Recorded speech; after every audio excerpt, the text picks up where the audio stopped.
بسم الله الرحمن الرحيم. طه ما أنزلنا عليك القرآن لتشقى إلا تذكرة لمن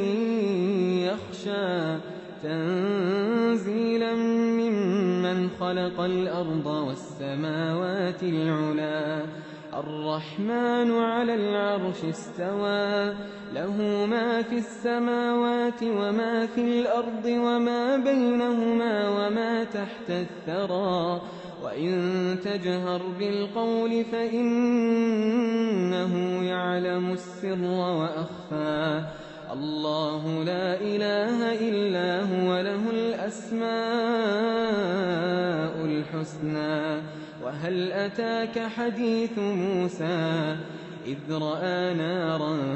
فقال لأهلهم كثوا إني آنست نارا لعلي